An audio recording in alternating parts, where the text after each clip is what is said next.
Hello and welcome to the stunning Wiltshire countryside, and more specifically to Barbury, where 40 of the world's best international riders and their horses have gathered once again. And just like the British summertime, the competition is heating up for leg number 3 of the Event Rider Masters.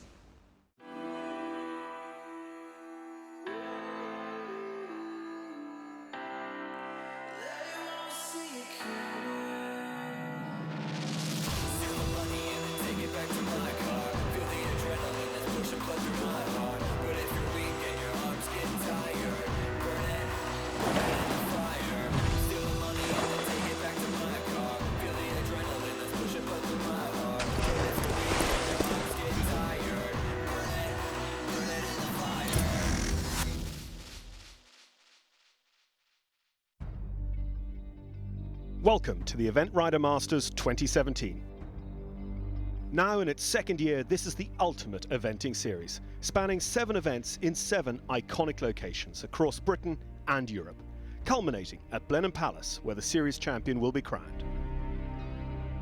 This weekend, the series returns for the second time to the heart of horse racing country, Barbury Castle in Wiltshire. The outstanding natural beauty of the St James's Place Barbury International will provide the stunning backdrop for leg 3 of the 2017 Event Rider Masters. A series regularly attracting the top event riders, this weekend will be no exception, with 40 of the world's very best, representing 11 nations, here to compete across the weekend, looking set to be a jaw-dropping event against the rolling hills of Wiltshire. This is the Event Rider Masters.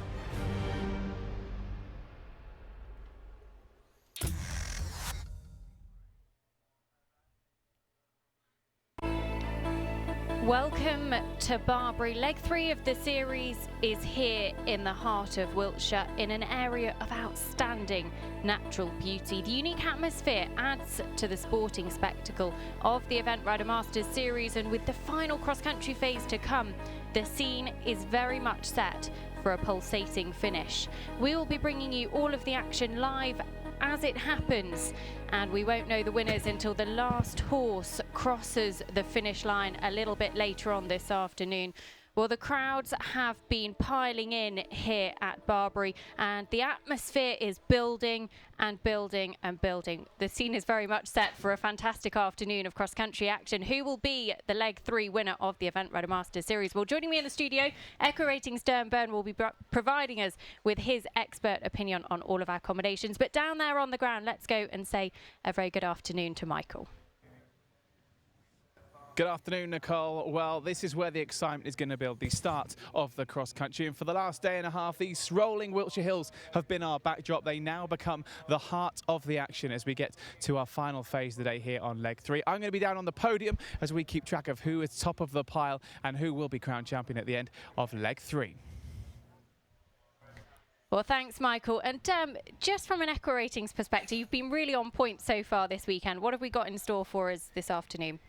It's going to boil down to time penalties for us, Nicole. We've looked at some of the fastest horses here, and look, it's all the usuals. Nereo, Upsilon, CP qualified, ORF Demeter, they're all there. Let's wait and see how those time penalties pan out. Well, we can't wait, but the Battle of Barbury kicked off yesterday with the dressage, and let's see just how the action unfolded. Day 1 and the competitors were ready to battle it out in the heart of the Wiltshire countryside for the dressage. Barbury is just wonderful. We've got to be super smart. We've got to go in there and we've got to show off what our horses have learned and our training. Be very precise and accurate and positive. A man identified as one to watch was Brazil's Marcio Cavalo Xox.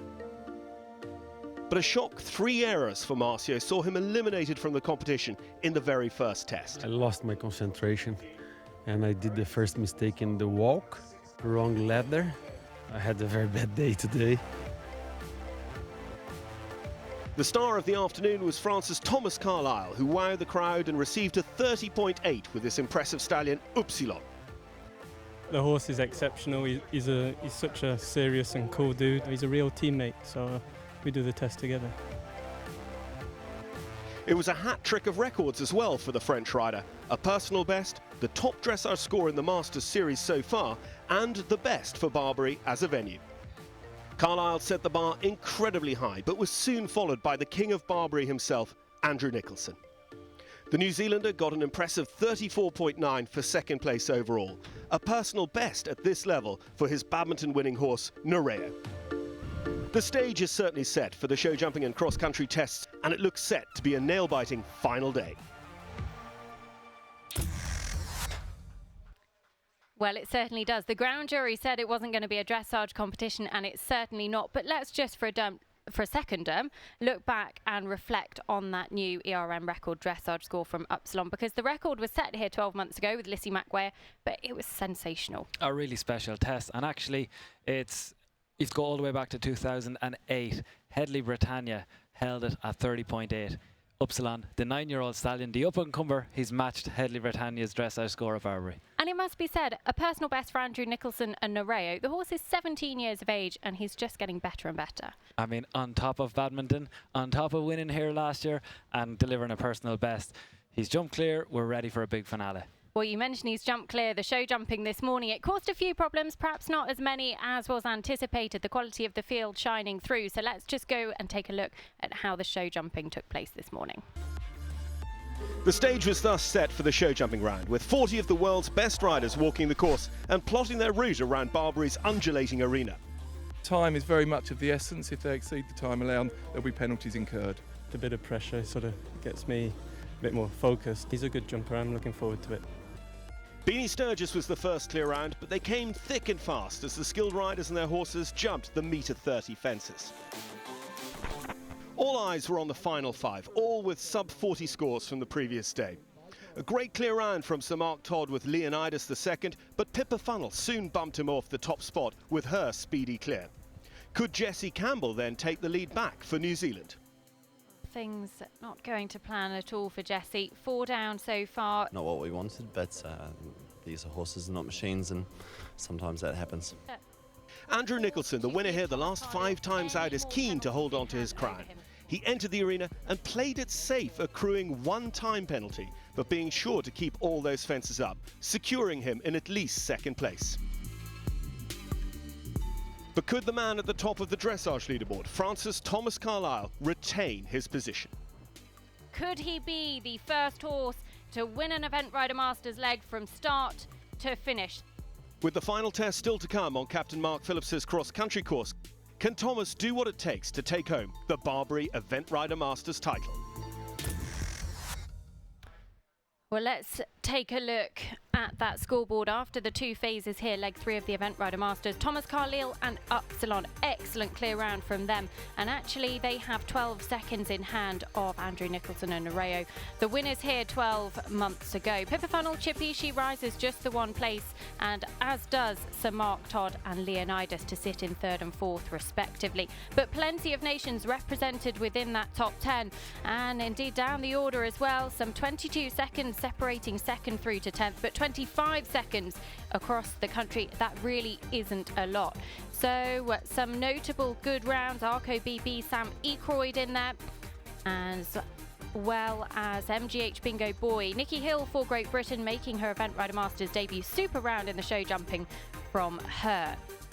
Well, yesterday all of the talk was about Marcio George, but the court jester and Sammy Birch, who did that lovely test, withdrew overnight before the show jumping. And in fact, we have some withdrawals before the cross country as well. Oliver Townend, he was sitting inside the top 10. A lot of the British riders choosing not to run across the country, looking forward to those European Championships perhaps, but we still have a top class quality field, and we'll be getting underway with the cross country.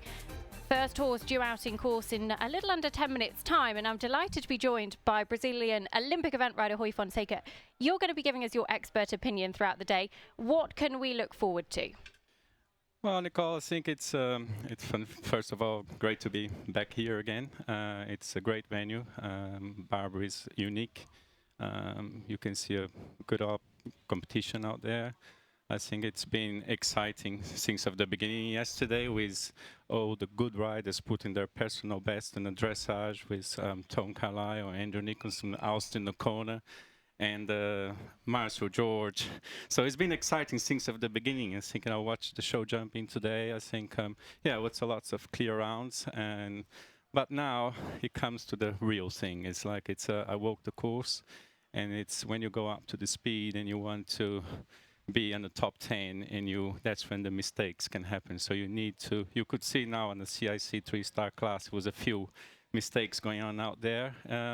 It's a tough course, and I think a lot of riders will have some problems out there, but we're looking for a good competition, and I think the top 10 will have a little change in the top of the leaderboard. Well, we do like movement on the leaderboard, and you mentioned that course, Captain Mark Phillips, the course designer here.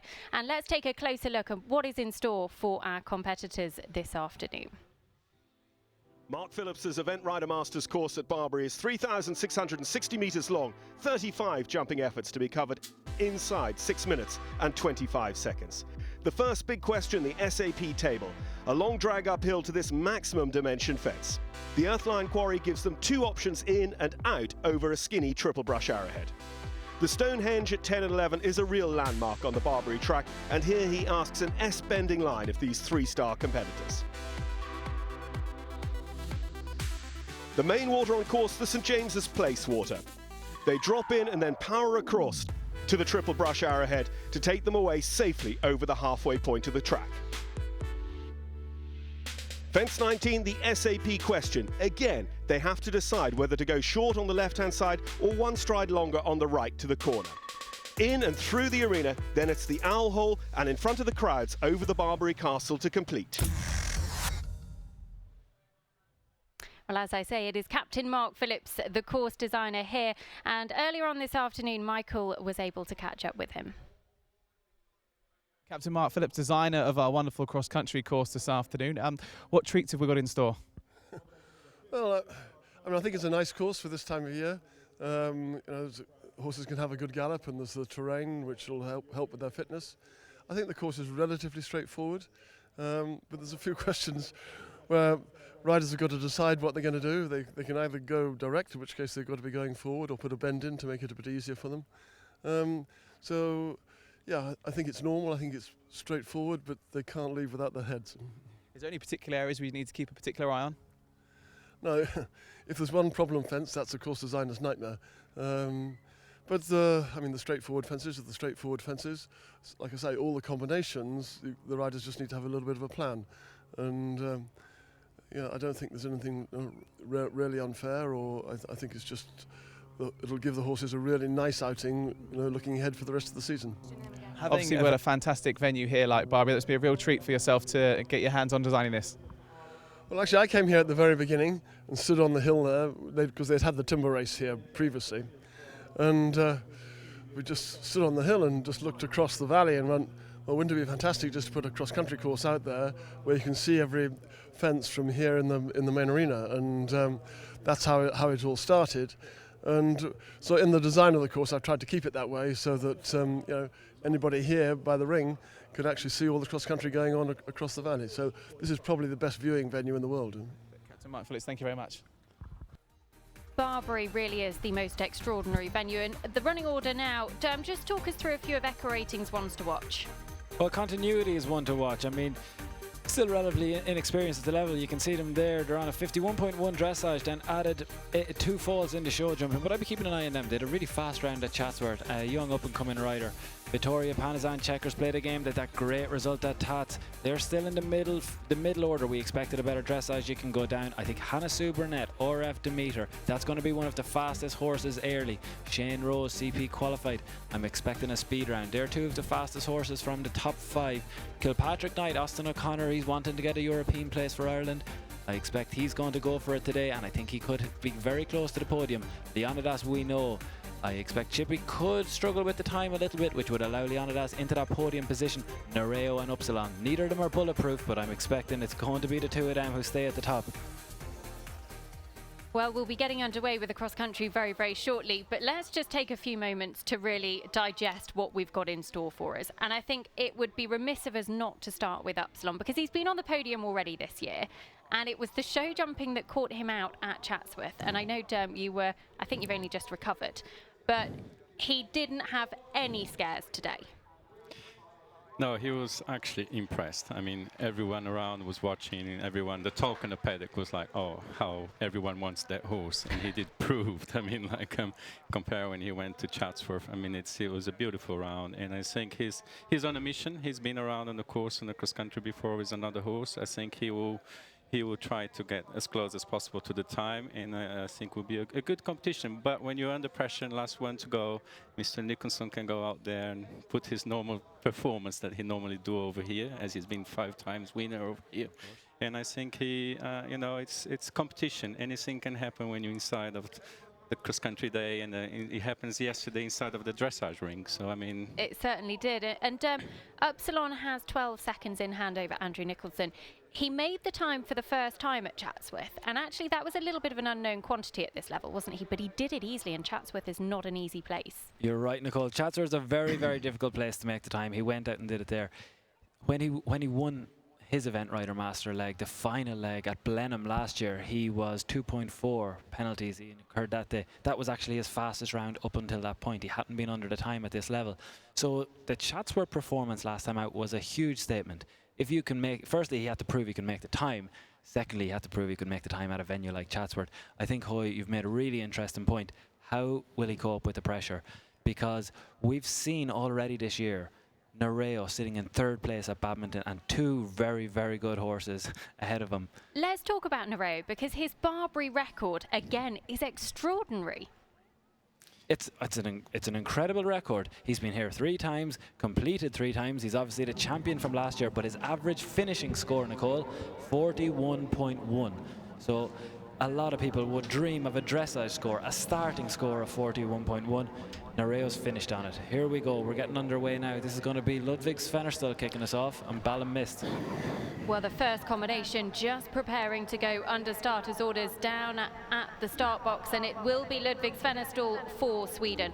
He comes forward with Andrew Ayres as Ballum Mist, and well, Ludwig's so experienced, only 26 years of age, but has been twice ranked inside the world's top 10, part of the Swedish team that won a team silver at the European Championships at Malmo back in 2013.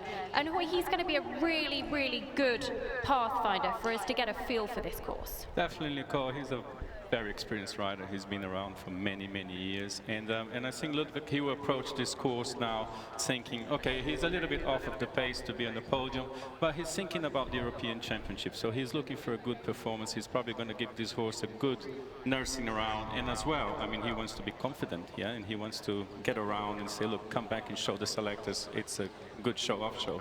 And it's actually, we were talking a little bit earlier on, that Ludwig's taking another horse to the championships, but it's so much about rider form and competing under pressure, and that Ludwig is so good at.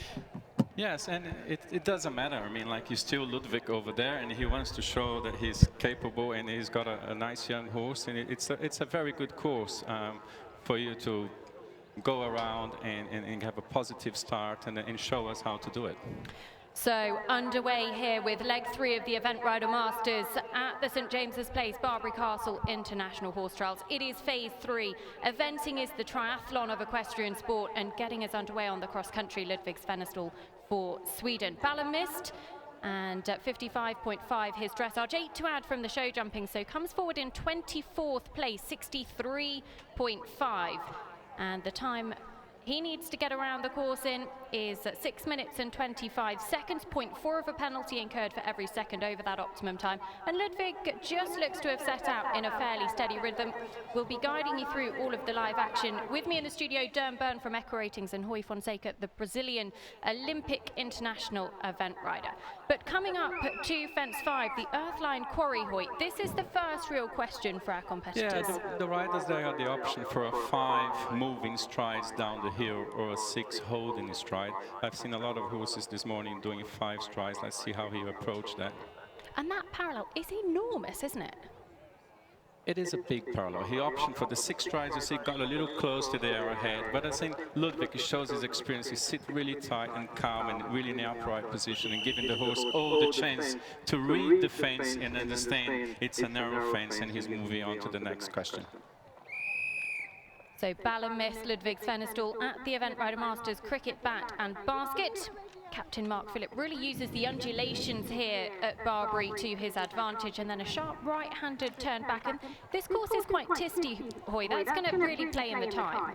Yeah, it's very twisted, and you could see on that last combination as well, the riders had the option to go in a 6 or a 5 stride. So if you go in a 5 stride, your turn afterwards will be much more difficult. So he went on a 6 stride, and he could make his turns a little bit to the right, he just move aside, and the same from the parallel to the corner, which he optioned to the 4 stride, and he, so far it's going beautifully.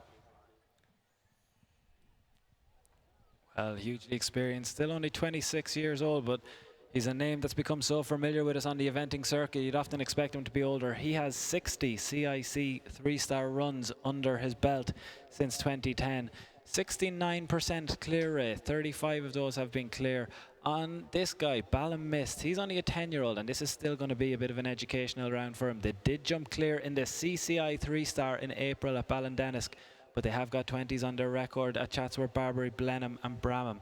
So he's got to turn that form around, and he's doing okay so far. Well, this is quite an interesting question. Up at Stonehenge, one of the feature fences here at Barbury. 10A and B, and then that final element, it is very much on a related distance, but separately numbered as fence 11, Hoy. And that means riders can choose, as Ludwig did, to turn a circle. You can do a circle after the B element, but you could see like Ludwig just using his experience. No, it's a young horse, giving all the chance not to get a 20 penalties in as well. It's all about getting a qualification under the belt and giving this horse a bright future. So Ludwig Svenestall, our pathfinder here across the country, leg 3 of the Event Rider Masters with Mist, a horse he rides for owner Andrew Ayres. And things going well so far. He comes to the Crocodile Water. 3 opportunities for our combinations to get their feet wet out on course. And he's coming to a real feature fence here at Barbury. We'll be able to take a clock check for him as well at the St James's Place water. He needs to be jumping down into the water with 2 minutes and 55 left on the clock. So he's some 30 seconds down on the clock. But he doesn't look to have been unduly pushing the horse. No, yeah, and again, like on that water, like you had the option added for 4 moving strides or 5 strides on a holding. Like it depends how your horse jump into the water. If they're like big jump, you can move for the 4. Or if you jump a bit down and a bit short, then you can wait for the 5 stride. And here's Carlos Parra. Well, he's a man you know very well for Brazil. Carlos Parra with Hidden Valley CP's Maismar Fox, 57.1 in the dressage, a super clear round in the show jumping. So coming forward in 21st position, and Carlos, another rider who picked up good series points at Chatsworth in leg 1, actually travelled out to Wiesbaden for leg 2, but didn't complete on the cross country, withdrew after show jumping. But he is no better man. He's been hugely experienced for the Brazilian team. As back to Ludwig Svenestall, Mist, just nearing the end of his round at the SAP question 19A and B. And Hoy, riders here have a choice of the left-handed or right-handed option. Yes, I mean, I think either the left and the right has been reading pretty well. And it's just like feeling in your horse what they are quite more comfortable. And if they had problems in the past, running out to the left, running out to the right, it can give you a chance to say you can choose both ways. And I think it's a very fair question there. And it's like lots of strides between one question and the other. So it gives the horse and the riders a chance to read the question. And actually, I don't think there will be many problems out on that questions. So Carlos Parra, Maismar Fox at the Event Rider Masters, cricket bat and basket. And that basket is very wide. And it's big too, yeah? I mean, that's what I was saying before. If you move for a 5 stride, your turn afterwards will be very difficult. But I walked the course this morning with Carlos, actually, and this horse is very inexperienced on this level. He's just giving this horse a 1st or 2nd 3-star run, and he said to me he was going to just to give a good experienced run. Yeah, exactly. You're right. Only his 3rd CIC 3-star run. He has been in an atmosphere before, though. He was in the 8 and 9-year-old class at Blenheim last year. He's been to Osberton, he's been to Belton, he's been to Burnham Market. He's a good jumper, Maismar Fox. So Ludwig Svenestall at the 3rd water. Just lost of balance slightly as he went into the keyhole, but drops back down the bank in the main arena, and he's very much within the sight of home now. Carlos Parra and Maismar Fox, they're right up at Stonehenge, just making that turn back. And it's been quite a long galloping run up that hill. Riders have really had the opportunity to open up on the throttle hoy. Here we go. That was beautifully done. Like even an experienced horse, Carlos just gave all the chance setting up the horse, doing a really nice turn before the first element, so the horse could read all the questions. So heading towards home, Ludwig Svenestall, our pathfinder, he has given a real class performance, not pushed for the clock, so going to incur plenty of time penalties, but given the horse a really confidence building round. And we have our first combination home clear. Yeah, I think that's the key thing Ludwig will be happy with there. He's gotten him home clear. You could see he wasn't worried about the time, and he has incurred those time penalties, but that's not going to be a concern. Back to Carlos Parro, Nicole. Well, Maismar Fox coming forward on that dressage score of 57.1. Oh, that was a little survive there for Carlos, but now he showed his experience in trying to straight away move on from the leg and said, give it a little whip and say, wake up, we've got a big fence coming up for the water. Probably the horse just misunderstood the ditch there. 2, 3, 4, 5, beautifully. And shows like Carlos is a very stylish rider, and when you ride a younger horse going to the big stage, you must transmit to the horse that they're like giving some confidence over the jumps, yeah? So away goes an Event Rider Masters debutante, Paulina Swindles for Finland. She comes forward with Faro S. Did a good dressage of 51.2, but didn't have the happiest of times in the show, jumping 18 to add. And they're now coming forward to the cross country, 69.2, their two-phase score. That left them in 25th place. Again, as Paulina, like I think she's probably setting up on this course thinking, well, I'm a little bit off the pace, and I just want to give this horse maybe a qualification run and just give a nice confidence run, and she's doing well. What's the stats there, Derm? Well, they're now under 10th CIC 3-star, but anyone who saw this horse yesterday in the dressage, a really good mover, a really expressive horse. The show jumping isn't one of their strong points, and also while they're very good jumpers cross country, time penalties are often an issue. None of the first 3 horses that will have tested the time in any way here. No. It's going to take, there's probably about 5 or 6 more horses to go before we're going to see someone really push for the time. The key thing that a lot of these riders who are on course now is going to be to make sure that they get those clear jumping rounds. Ludwig's home with a clear jumping round. Carlos is doing well, and Faro S and Paulina are now starting out with that, but I guess that's what's going to be in their mind. So Paulina Swindles and Faro S making the long pull up towards Stonehenge. They've got to set up a swing left-handed. It's such a feature fence here at Barbury. It looks he gets a little strong in his little bit downhill, so she needs to do a lot of setting up, and that's you end up losing time. And this is the important thing on this course. It's a hilly course, and you're going to see the top riders being very economical to approach the fences, in and out of the fences. That's where you actually gain time, Nicole, yeah? Well, just coming into the main arena, clear of the St James's Place watchtower is Maismar Fox and Carlos Parro. He's only got 10 seconds, just over 10 seconds on the clock to get home. He's not going to do it. Oh. He hasn't pushed for the time, but he saw a long one there. It's a long one again that happens on that ditch, and he's going to need to ride tight there for the water.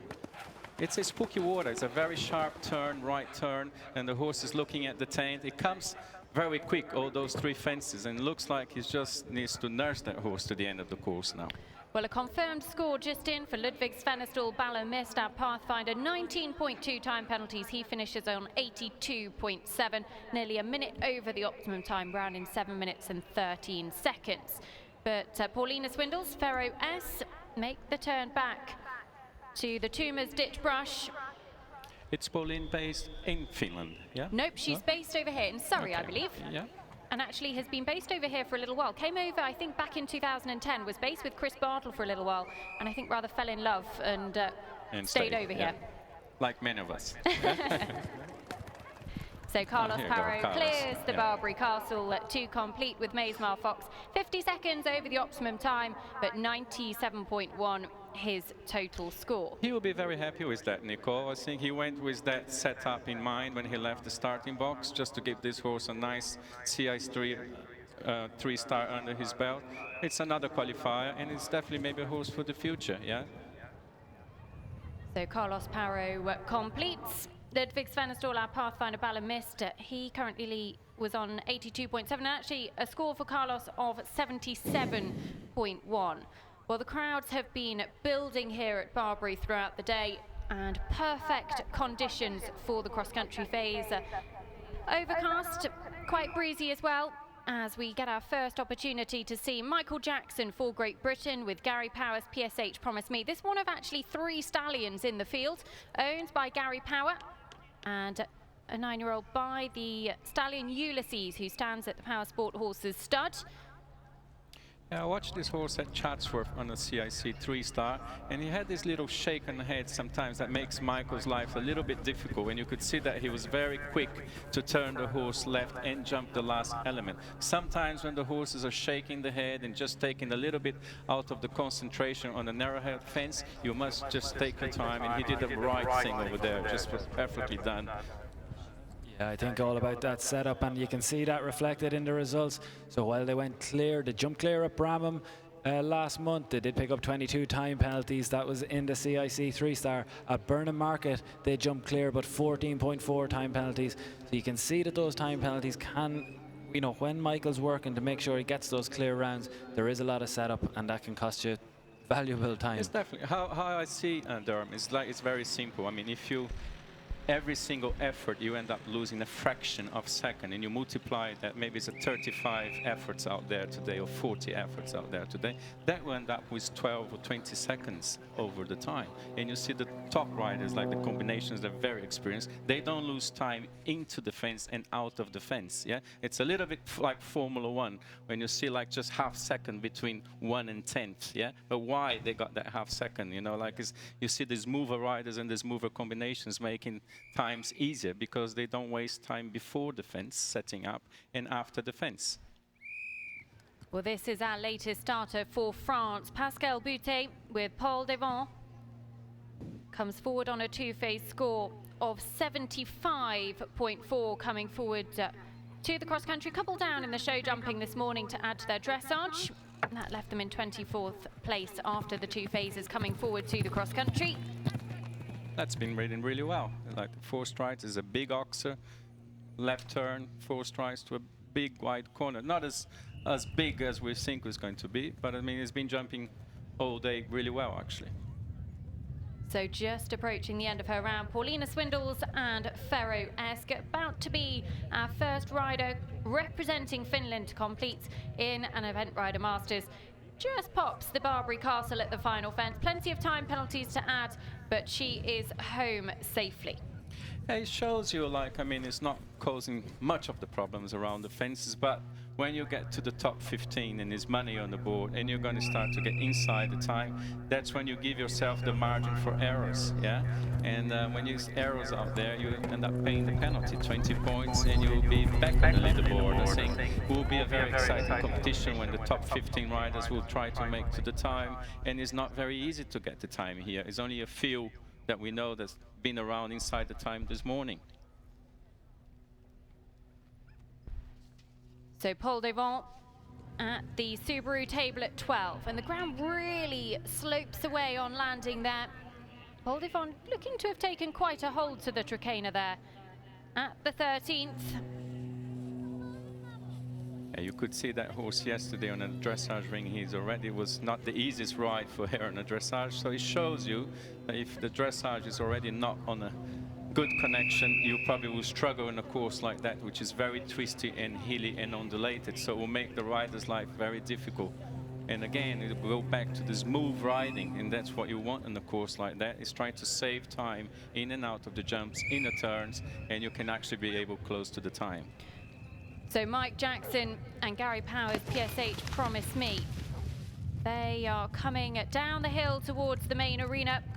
Home well within their sights now. Just coming through to the St James's Place clock tower.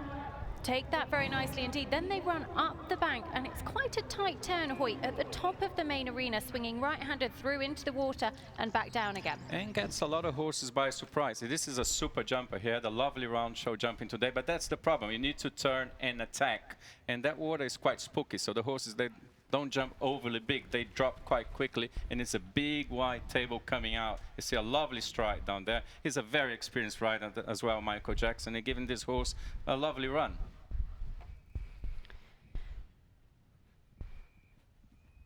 So Pascal Boutet and Paul Devant for France. The French have been so strong in the Event Rider Masters Series. Astier Nicolas took the first ever leg last year on Piaf de Benneville, the horse on which he went on to win an Olympic silver medal. And I'm not quite sure which side she was aiming for there, Hoy. I think she's actually aiming in the middle. Technically, she can jump in the middle as long as it's between the flags. Between the flags, and the horse said, okay, I go to the left. Let's see if she managed that corner as well. Well, again, Hoy, just going back to that idea of setup. Looking at the record, you've got 4. They've been at CIC 3-star level 4 times. They've jumped clear on every occasion, but they haven't ever been inside the time. You can see again that setup is costly. Well, David Britnell for Great Britain. Continuity out on course. They were so impressive on their Event Rider Masters debut at Chatsworth. Finished 16th there, and they were super fast across the country on that occasion. 2.8 time penalties around Chatsworth. Not overly experienced at this level, but they were 10th on their debut at Hartbury last year and 59.1. This accommodation, they know each other so well. Came up all the grades from Pony Club right up to 3-star level. And you can see Nicole, he's already moving and is a different pace from the other riders. Like he's like 2 gears up, and I think he will try to get as close as possible to the time. And you can see they're knowing each other really well. And as you said, they come up to the grades together. And I think he will probably get inside the time. I think this is I think the David Britnell round is going to be our first real indication of the time. Just back with Pascal on the screens as we go through the water. Well, swinging right-handed now, coming out and just looked like she's lost a piece of tack. The martingale looks like it's broke, or the rein. There's always a slight tack malfunction, and will she be aware of that, do you think, Hoy, or will that have passed her by slightly? I think she's on the end of the course. I mean, she will just be able just to organize herself to jump 3 more jumps and get into the flags. So just heading towards the end of the course. She's only got a couple left to go. Going to the ready up owl hole. Up the bank, then she'll swing left-handed back to the final fence, the Barbury Castle, the fence number 29. 35 jumping efforts for accommodations out on course, and she clears the last, nearly a minute over on the optimum time, but a very good clear jumping round for Pascal on her Event Rider Masters debut. As away goes Nikki Hill, MGH Bingo Boy. This accommodation that did a super show jumping round earlier on, added nothing to their dressage score of 57.0. They're at the Event Rider Masters cricket bat and basket at 6A and B. Again, it's another one that's going a little bit more nearby the 570 meters per minute. She's really traveling, giving that horse a very good ride, and like really attack that corner there. And she's like land, and she moves the gear up so you can gain time. A lot of wasting of time is actually after the jump. A lot of riders just land and taking 2 or 3 seconds to get up into the rhythm again. So it's important to land and keep moving. Well, I think you're right. I think the 2 horses on course now are going to be 2 that begin to push closer to the time. Bingo Boy was at Chatsworth. Now, while they did jump clear, it was 8 seconds time. That's not a bad time penalties at the Chatsworth. It's actually eight penalties at Chatsworth is actually not at all. I mean, Chatsworth has only a handful of clear rounds inside of the time, so it's a good achievement to get closer. And David Britnell, who's on course with continuity, was even closer. He had 2.2. So I think both of these are going to be rounds, and you can see certainly that everything has sped up. Everything has begun to look a little bit faster, a little bit quicker, and I think that's going to probably increase as we move through this field. Here's back to David Britnell, continuity. Well, David is coming out of the arena. He has 21 seconds. 20 seconds left on the clock. He needs to be jumping the Event Rider Masters roll top at the next fence with 17 seconds left. So he's a few seconds down, but he is going to be the fastest that we've seen so far. David Britnell kicking towards home. The clock is still green at the moment. It will turn red when he runs out of that optimum time. 0.4 of a penalty for every second incurred over the optimum time. David hails a cab through the keyhole, and he just takes a pull ready for the Barbury Castle at the last. Continuity, David Britnell, the fastest round so far we've seen. They're going to go into the lead for us. We'll get a confirmed score for him as soon as possible, but they will be our new clubhouse leaders. David Britnell for Great Britain. He'll be thrilled with that. It was a great round. He was like not hanging around. He just gave the horse a very good, confident run. And here's Nicola.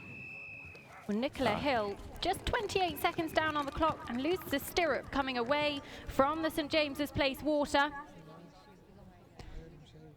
But she heads off down the hill as away goes Paul Sims. Glengarnock, the combination that are so experienced. They've completed 7 different 4-stars and 43.6, a personal best for them, personal best in the dressage for them yesterday. Unfortunately, 3 down in the show jumping right at the end of their round just brings them forward on a score of 55.6. They're in the top 20, so 19th coming forward to the final show jumping phase. At the Event Rider Masters, cricket bats and baskets makes that really sharp turn. Right-handed turn. Well, as you say, Nicole, a combination that have competed at the highest level multiple occasions, but time is going to be an issue. They picked up 20 penalties at Burley, but other than that, we've a very strong cross-country jumping record, but those 2 time penalties do tend to add up. The CIC 2-star at Summerford Park late last year, that was 10.4. That's the lowest in their last 6. It's always been higher than that. Well, just in a confirmed score for David Britnell continuity. 5.6 time penalties. He is our clubhouse leader. 64.7 the score to beat as things stand at the moment. Paul Sims, Glengarnock, heading on up the hill to Stonehenge. This is a long stride horse. You can see Paul is very experienced as well. I know this horse really well. He probably thinking, giving this horse, like probably those horses all coming back for their first run after Badminton, thinking about the Gatcombe, the British Championship, and thinking about Burley as well. So it's, you can see, like, it's making life easy, and it's good to see great combinations, understanding each other, like. And he wouldn't be the fastest horse in the world, Glengarnock, but Paul knows him so well that he knows what he can do with him and what he's happy with, which is the main thing. So Nicola Hill, MGH Bingo Boy, coming into the main arena here at Barbury. Nothing to add so far to their dressage score of 57, but the clock is still green, not many seconds left on it. They need to be jumping into the water with 44 seconds left on the clock in order to make that optimum time. So we're going to pick up plenty of time penalties. And actually, as the clock turns red, 0.4 of a penalty added for every second over, and it can certainly add up very quickly. Let's see, Paul now coming up to the water fence. I guess this horse is a long stride. He should be able to do the 4 strides after the big drop.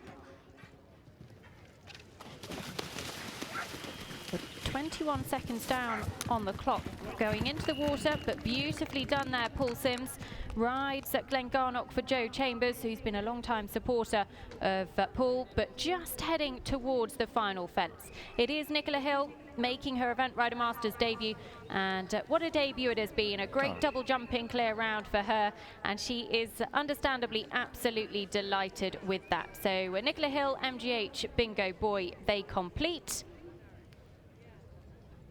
As away goes our latest starter, Catherine Burrell for Australia with her own Duke. They're making their Event Rider Masters debut. Some incredible aerial shots of the Barbury Bowl, and goes on down the hill. You don't actually quite get the view of how steep that hill is, Hoy. It is, and it's quite demanding for the horses and for the riders to set up in a good rhythm. Catherine Burrell was walking the course with Lucinda Green this afternoon, and Lucinda was giving her all the expertise ideas of the course, and I think she's going to set up for a nice ride as well, not maybe trying to push too much for the time.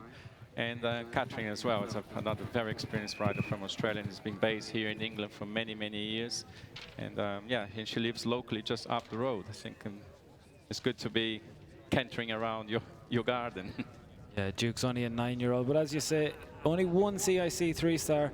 They did jump clear on that occasion. That came at Baracadalva earlier this year. It was just 9.2 time penalties, but they don't have too many time penalties on their record. But that all comes from the fact that they've only been moving up the levels. This is only their second time at CIC 3-star level. So as you say, an educational round coming up. We'll see what kind of time. But I wouldn't expect Duke to be a naturally slow horse. So Catherine Burrell and Duke for Australia, 53.4 in 18th place coming forward to the cross country, coming through Stonehenge. Going the direct route, just choosing to take 4 strides before that fence number 11. Paul Sims in the main arena, Glenn Garnock heading towards home. He's 20 seconds left on the clock. It's not going to be enough. It's going to be a case of how many time penalties he's going to add to that score of 55.6. Our clubhouse leader, David Britnell, continuity. Their score is locked in, 64.7. And you could see, like Paul, he's set up in a really nice rhythm, comfortable rhythm in the beginning of the course, and if he was like probably on the top 10, he probably would push a bit more. It won't be that far off the pace. He'll be probably 30 seconds over the time, and I think he'll be pretty happy with that round. He could be 22 seconds over and go ahead of David. He's not going to make it, so he's going to slot in behind David on the leaderboard. Just comes to the final fence, and he pops it very nicely, goes through the finish, and 66.8 his score. So David Britnell climbing 3 places up the leaderboard already, but a huge jump into the water for Catherine Burrell, and actually she just couldn't make that B element. But what a great decision. The horse jumps really big. She just decided to go to the option. She wouldn't get any penalties out there, and she was like, great, she couldn't get to the arrowhead, and she decided to go to the option. Quick sinking. So Lauren Kiefer and Dia Duras for the United States of America. 48 they scored in the dressage, just the 1 pole rolled in the show jumping. They come forward with a 2-phase score of 52.0 in 17th place after the first 2 phases. But Lauren, so experienced, has been on the podium at 4-star level at Kentucky, was part of the Americans that travelled over to Rio for the Olympic Games last year. That horse that really caught my eye yesterday in the dressage is only a 9-year-old, and actually before the last meet in Canter in the dressage, she was like on the early 40s, late 30s, and today she jumped a beautiful round show jump, the unlucky fence down. I think we should remember this name. It will be definitely one of the horses for the American team and for the future. Exactly. I think you're right, Hoy. I think the fact that Dia Duras is still just a 9-year-old is what makes that exciting. They've already been at 3-star level plenty of times. They jumped clear at Fair Hill earlier this year and picked up just 0.8 time penalties. They jumped clear at Carolina. Now they did pick up more time penalties on that occasion, but still learning this trade. Dia Duras, and with one of the most experienced US riders you can get. It's both horse and rider's first time at Barbury, but 34 CIC 3-star runs for Lauren Kiefer. And you can see Lauren as well doing that left turn. She said, well, maybe it's too early for that young horse to take that question. Great ride, and she'll move on. And And yes, she wasted a little bit of time there because obviously she had to turn the circle, but she was very economical with it. Definitely. I like when you got like a young horse, I mean, you don't want to face the fences like on occasion that they will be like frightening. You want to give them a good educational run, yeah? And I think this horse, it's one that it's a fast horse, and I think will be one of the top American horses. And Lauren, she's a, what can we say about her? Amazing rider. Mark Phillips described this course in the preview as being reasonably straightforward. Reasonably straightforward, he said. We did expect time to play an issue. We haven't had anyone under the time yet. We haven't had that many people pushing for the time, that being said. But we haven't had a jumping fault yet. Yes, I mean... Had a run out at the water? No, it wasn't. From Catherine? No, she was just took the option. Yeah, with quick sinking, she didn't present to the B element, and she just jumped the option. So she was very quick sinking there. It was a big jump into the water, and she was very, very professional just to say, okay, I sweep to the left side, make my right turn, and jump the option. Riders have to be so quick in their decision making. It's part of what makes them some of the best in the world. But Victoria Pan is on. Checkers play the game now on course. at the Landline Quarry. And this accommodation, who won the 3-star at Tattersalls just a few weeks ago, comes forward on a score of 51.4. Actually, Vittoria really normally quite fast across the country. So it'll be interesting to see how quickly she pushes with Checkers Play the Game. She's a very naturally fast rider, Vittoria. So, I mean, even when she goes low, she gets closer to the time. And I think she will be a very good indication, and I think she will probably try to get as close as she can. And she is on a competitive score. She is out there. She can get some points for the series, and it's money on the board. So who knows what's going to happen with the leaderboard in front of her. They just don't have that much experience at the level, so it's very hard to get a read. Victoria's been to Barbury 6 times, but she's never actually been inside the time herself as a rider here at this venue. It's a different challenge, but they were clear and inside the time when we talked about that record-breaking performance at Tattersalls earlier this year. 34.5 dressage, 1 show jump in time penalty, and 35.5. They set a new record. 47.4 was their starting score here, and 1 down, so they're going to need to be as quick as they can if they want to minimize those 2 phases. We would have expected probably a lower dressage, but we're only on their 2nd CIC 3-star run. We're very much still learning what Elvis has. Got closer to that first element and recovered quite well. Yeah, Victoria was saying that she was not very happy with her dressage marks, and she said there was a little mistakes out there, but it's still a good mark, and I think she's naturally, as I said, a naturally fast rider, and she would try to move on the gears and be as close as she can to the time. So rather clattering the Subaru table at 12, but going clear Vittoria Panizon as Lauren Kiefer in the main arena with Diaduris. Let's get a time on her jumping into the water at the Keyflow keyhole. Needs to be there with 44 seconds left on the clock. So she's at some 34 seconds down. She could actually afford to be 31 seconds ahead or over the time and go ahead of David Britnell. So she has time in hand, but even that I think is going to be a struggle pushing for home. Vittoria Panizon, Checkers Play the Game. Let's do a clock check on her as she comes to the St James's Place water, because she certainly has her foot pressed on the accelerator. She needs to be jumping down into the water with 2 minutes and 55 on the clock. That was beautifully done. 5 strides. As Lauren Kiefer heading to the final fence, the Barbury Castle. What a lovely round from this 9-year-old. She's ridden really, really well, just giving the horse a really confidence-building round, and Diaduris completes.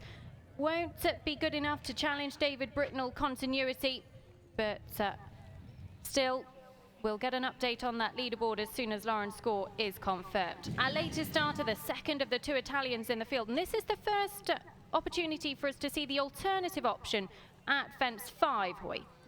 Yeah, well, yes.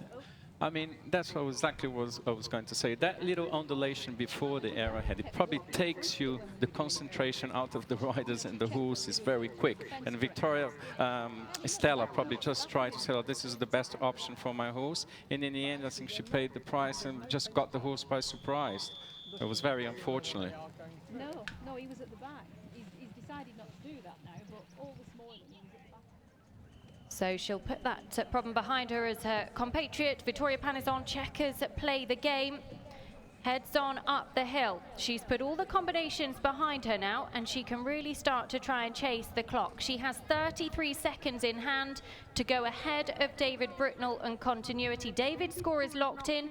He is our clubhouse leader on 64.7. But Stella Bonatti and Zeron coming to the Event Rider Masters Teddy Bear's Corner, and that a combination, Hoy, that Captain Mark Phillips quite clever, because it is very much a related distance but separately numbered obstacles, so riders could choose to turn a circle should they so wish. Yeah, and it's a kind of a wide open oxer, so it invites you for a forward stride, and actually the 4 strides there has been ridden pretty well. That's Victoria coming to the main arena. She's definitely moving. Yeah? She is 20 seconds down on the clock, so if she keeps this speed up and she stays clear, she will be our new leader. 33 seconds in hand, remember, to go ahead of David Britnell and continuity. Oh, that was a bit closer to that log, and the horses actually gets that water is a bit dirty, and we've got the tent right in the back, so we get the riders by surprise and the horses' eyes by surprise as well.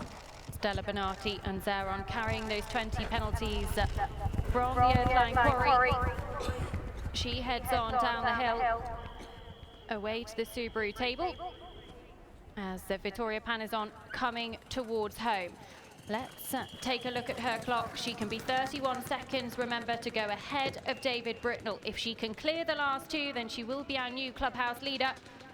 Vito's such an experienced rider. She's ridden at the very highest level, and this is such an exciting horse for her ahead of those European Championships.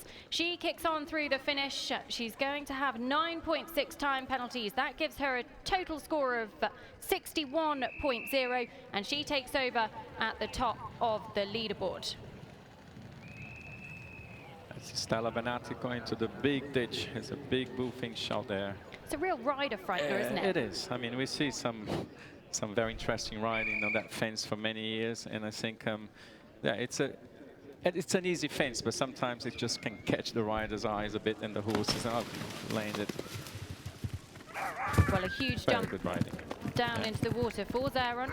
Well, Hoy Fonseca has been with us in the studio for the first the start of this cross country. We're going to let you go now, but thank you very, very much, and we'll be looking forward to seeing you, no doubt, hopefully in a leg in the future. Definitely, yeah, we're definitely aiming one even this year again, and it's a pleasure to be here.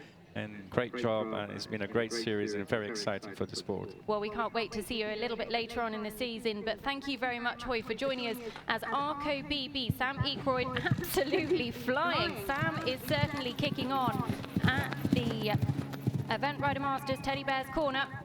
Pushes on up the hill, 47.5 at Sam's score coming forward, and that leaves him in 14th place. The reverse order cross country here in the Event Rider Masters really builds the anticipation.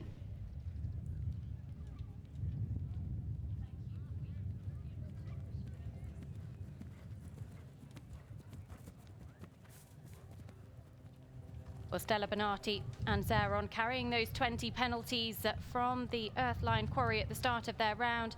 But otherwise, Stella, she's enjoyed a good round across the country, and I'm delighted to say joining us in the studio to take us through the last few combinations is Irish International Event rider Porrig McCarthy.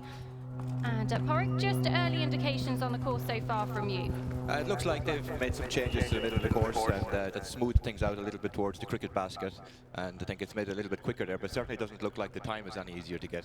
It's certainly not, but this young man is going for it. Sam Ekroyd and Arco BB at the Subaru table takes an absolute flyer there. He's already won internationally on this horse this year. That was at the level below at Belton. And we'll get a clock check on him very shortly.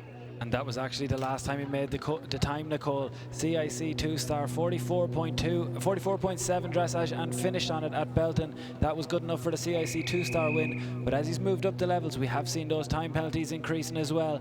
Bicton, Floors, Houghton and Bramham all had time penalties.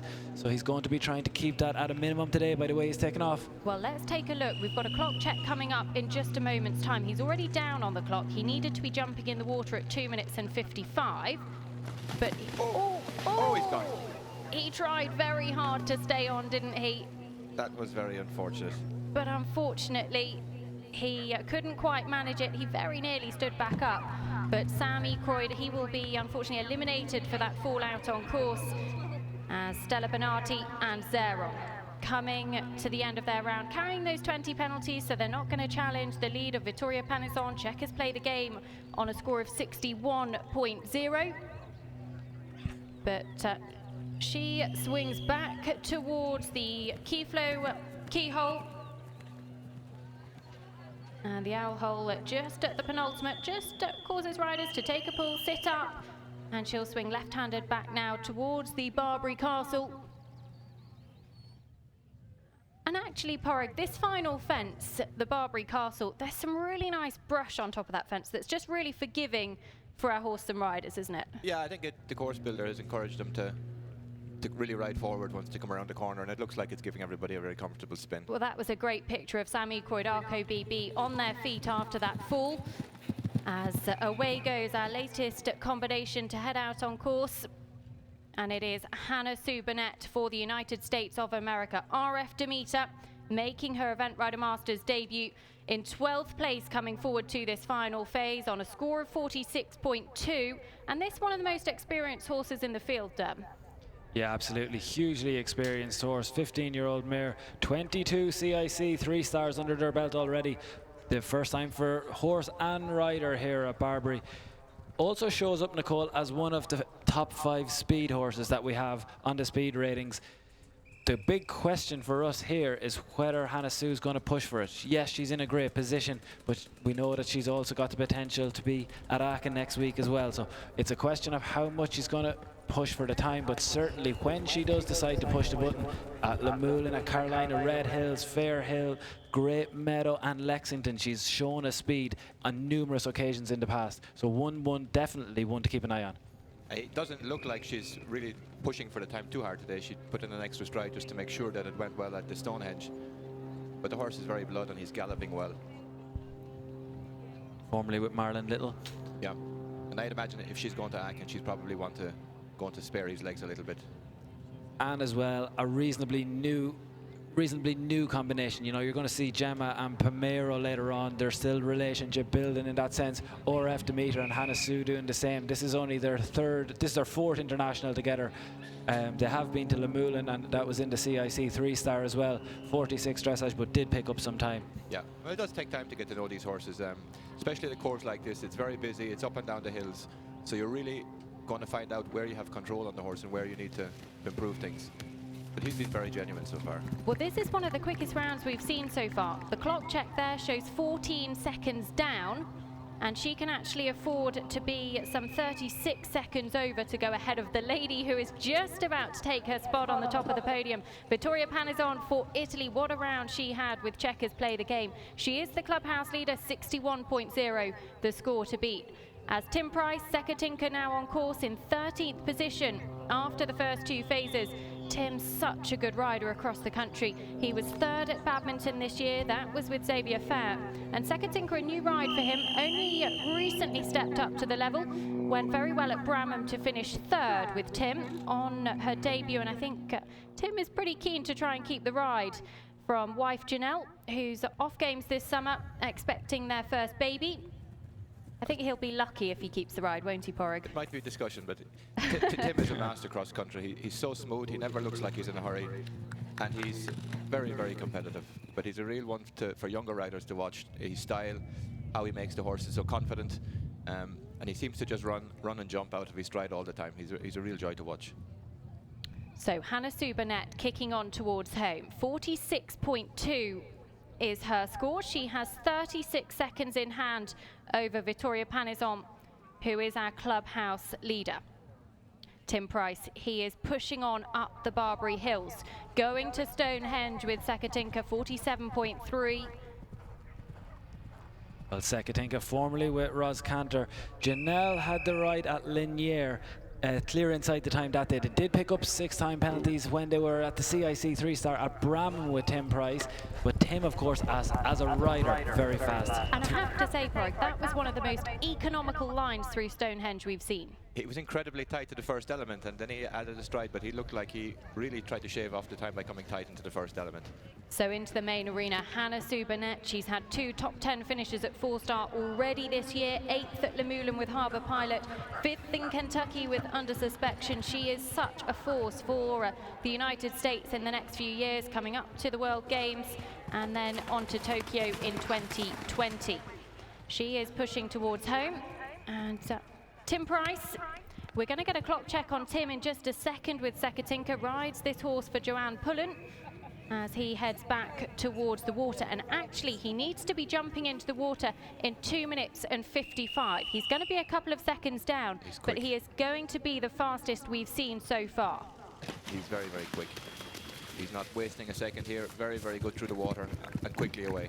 So just outside the top 10, the reverse order cross country means we won't know the winners of leg 3 of the Event Rider Masters till the last horse crosses the line. But Hannah Sue Burnett and RF Demeter, they clear the final fence. The Barbury Castle, they're going to go into the lead. We think 27 seconds over. She could afford to be 34. So we'll get confirmation of that very shortly. as away goes Francis Whittington with Hasty Imp. Francis, so very, very experienced, comes forward on a score of 45.6. That was his dressage score. Did a great clear round in the show jumping. And actually, Francis took this horse to Chatsworth for leg 1. Things didn't quite go to plan with 20 penalties across the country on that occasion, but very experienced. And he heads down the hill to the Event Rider Masters cricket bats and basket. Very good in. Just controls him a little bit and very nicely out. This is a very nice Irish horse by Master Imp. I think he's only one of 2 Master Imp horses in the top 10. One we're going to see in a little bit later is Austin O'Connor's Kilpatrick Knight. And they're world famous horses, very gutsy, very tough horses. A gutsy horse, but a hugely experienced rider on his back as well. Francis Whittington, this is his 63rd CIC 3-star level competition. There's not too many in the field who are going to have any more than that. Andrew Nicholson on 92, Mark Todd on 86, Shane Rose on 71. So only 3 people have more CIC 3-star runs in this field than Francis Whittington. Huge experience. And you can see it the way he rides around as well. He rides with huge confidence. Here we see Tim coming into the main ring, well, and Tim he's still Price, galloping well. Sekatinka is 4 seconds down on the clock. That is all at the St James's Place Watchtower. He actually has some 24 seconds in hand, and this is looking very, very fast across the country. He is a master for New Zealand. Wife Janelle finished 2nd in the series leaderboard last year, and he'll be looking to get some good series leaderboard points before he heads over to Jardy for leg 4 next week. Tim Price coming home, Sekatinka as Francis Whittington and Hasty Imp. Just setting up for the Subaru table, an enormous table, heads on down the hill. 45.6 Francis's 2-phase score coming forward, but Tim Price is kicking towards home. It'll be interesting to see if he can make the time up in this last stretch. It's quite twisty. I'd be surprised if he can get back inside the time, but he certainly want to be one of the quicker of the day. So Francis Whittington going well as Tim Price, the clock is red, but he is through the finish flags. The fastest round of the day. 4 seconds over for Tim Price, Sekatinka. He's going to go into the lead. What a performance. Still only 10 that mare. That's going to be one to look forward to, and I expect Janelle's going to be asking for that quickly. Very well written out of the water. So 12 seconds down on the clock at the St James's Place Water for Francis Whittington and Hasty Imp. Coming forward just outside the top 10 in 11th place as away goes the first of our riders inside the top 10. Leg 3 of the Event Rider Masters here at the St James's Place Barbury Castle International Horse Trials. Things are about to get very, very interesting because the scores are very, very close. 22 seconds on the clock covers 10th through to 2nd place. And Laura Collett, the first of those riders that we are going to see. Grand Maneuver, her 4-star mount coming forward for owners David and Diana Chappell on a score of 44.9. And that was her dressage mark from the first phase yesterday. Well, another hugely experienced combination. Grand Maneuver approaching his 20th CIC 3-star. Laura Collett, 61 CIC 3-stars under her belt. This is her 32nd international run in the last 12 months. They've a perfect show jumping round. They've never had a show jump down at Barbury. They kept that record up. 44.9. They could have even been a little bit lower in the dressage, but it's all going to be about time penalties for this pair. They can jump clear. How can they get the time? Well, Hannah Sue Burnett enjoying the top spot of the podium for just a couple of moments before Mr. Price comes and knocks her off.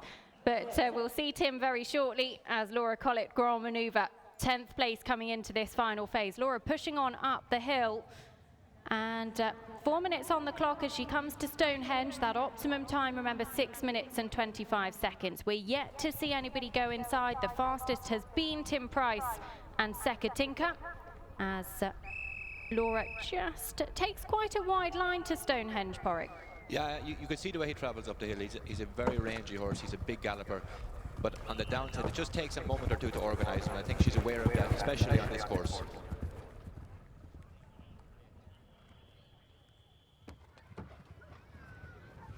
Well, Francis Whittington, Hasty Emperor at the water, but Hannah Sue Burnett enjoying the podium for just a few moments longer.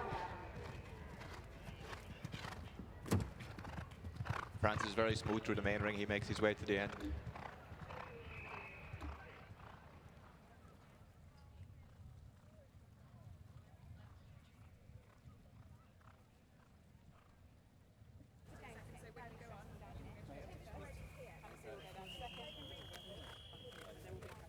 So Laura Collett and Grand Maneuver swinging back to the ditch and hedge, heading to the water. We'll get a clock check for her. She's a few seconds down as heading towards the final fence. It is Francis Whittington and Hasty Imp. Let's have a look at his clock in just a second. I'm not sure he was going to be quite fast enough. He could only afford to be 8 seconds over to go ahead of Tim Price, and there we go, into second, 52.8 for Francis Whittington. So Laura Collett heads on down the hill to the Alan King Racing hedge, but away goes Shane Rose and CP qualified for Australia. Rides this 4-star winner for Elizabeth Wisher. Well, Tim Price, he wants that top spot and he's going to get it. How long can he keep hold of it for? He is our clubhouse leader, and Tim Price, the man to beat at the moment. He looks as cool as a cucumber, doesn't he, Porrig? He looks like he's been around a pre-novice. Well, Shane Rose and CP qualified. I think this is his Rio ride, is that correct, Darren? CP qualified is one of your fastest horses you have. I expect this one. RF Demeter was fast. Sekatinka was fast. But let's come back and look at CP qualified in a minute, because he's shown up on all those speed ratings. Well, he's going to need to be faster than the man on the top of the podium. Let's go and hear what Tim Price has to say.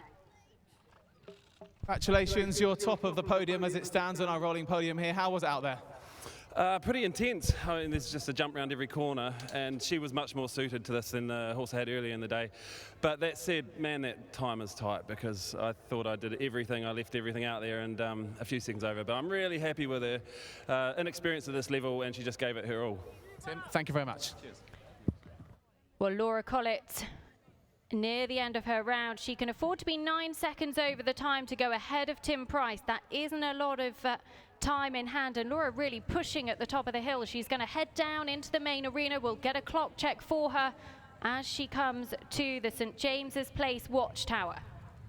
Well, 43 seconds left on the clock. She'd need a minute at this watchtower, and so she's some 22 seconds down.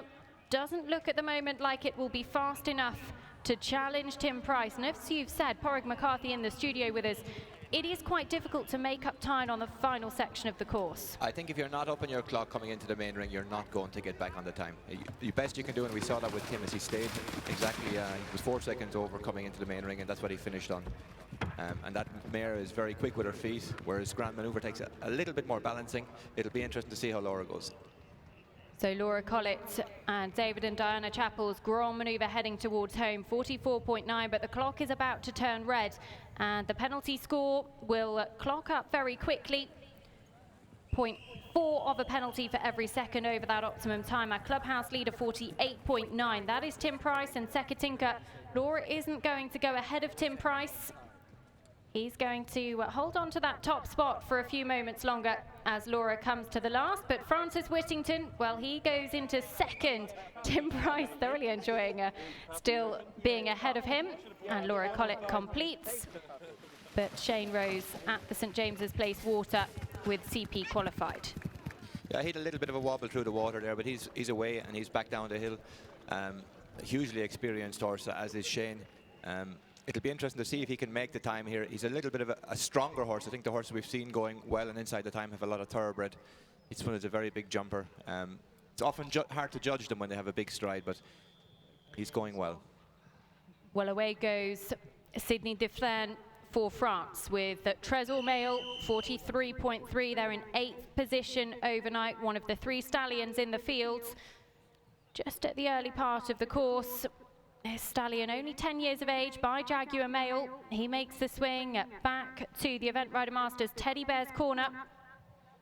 Yeah, this is a very, very nice French-bred horse. Actually, right, his full brother, he's a 6-year-old. Sydney thinks an awful lot of this one, and he said he's a very good breeding stallion as well, so that's good for the sport.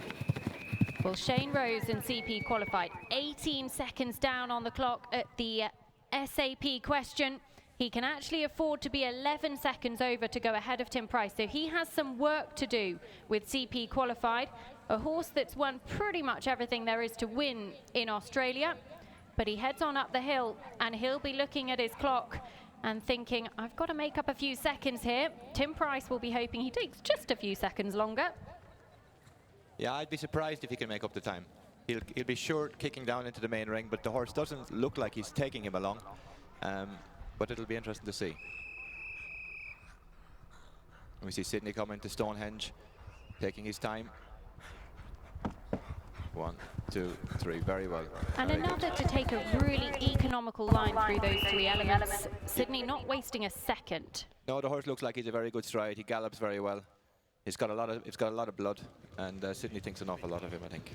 I think that's a really key one. He's naturally very fast. He's naturally got that big stride.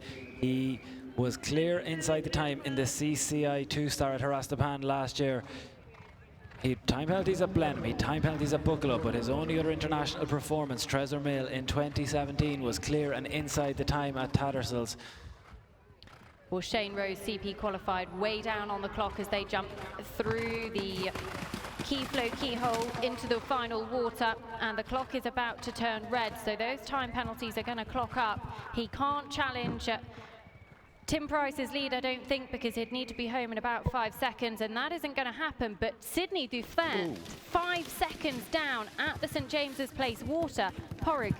He was incredibly brave in there, wasn't he? He just didn't take a check. The horse knew exactly what he had to do. He looked up, pricked his ears and said, there it is. So Shane Rose for Australia. CP Qualified coming towards home. The time penalties clocking up. He's already over the optimum time of 6 minutes and 25. He's not going to challenge the podium of Tim Price, Francis Whittington and Laura Collett, but he clears the last, and a nice clear round across the country for Shane. Well, away goes a lady who we need to keep an eye on in terms of the series leaderboard. Gemma Tattersall, Pomero 4 for owner Clive Smith. 43.0 in the dressage, clear in the show jumping, 7th place coming forward to the cross country.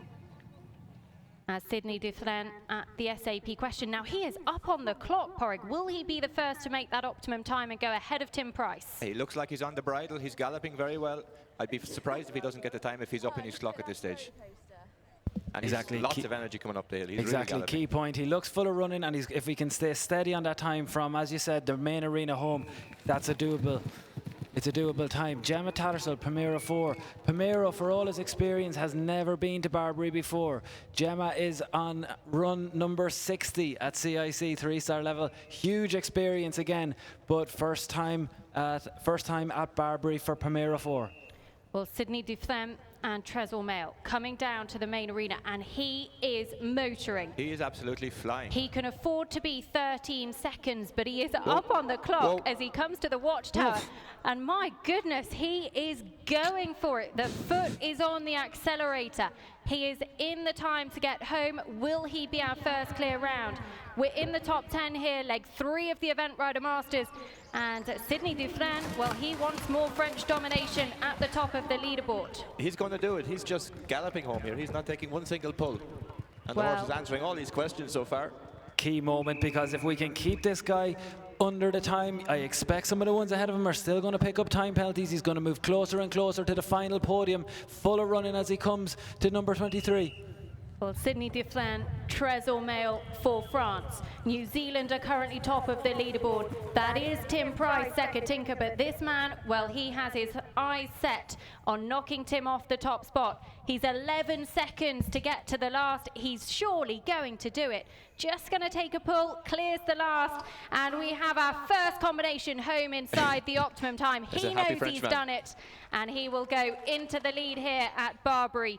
But, well, Gemma Tattersall, she's out on course, also up on the clock as she comes to the water. Candy's a relatively new combination. Very good through the water. And Pomero is a very big galloping horse. It'll be interesting to see. Is he down on the clock? So Gemma Tattersall, Palmero 4, goes away from the St James's Place water with 2.5 minutes left on the clock to get home. 43.0, cannot afford to be even 1 second over the time. Sydney Dufresne has laid down the marker now. These riders know the score to beat. He is the clubhouse leader. So away goes for Ireland. Austin O'Connor and Wendy Foster's Kilpatrick Knight. They did a personal best in the dressage. This a horse who went clear cross-country at Badminton this year. He knows his way around the biggest of tracks, and 40.5 Austin's dressage coming forward. But Gemma Tattersall and Palmero 4, 43.0, can't afford a time penalty.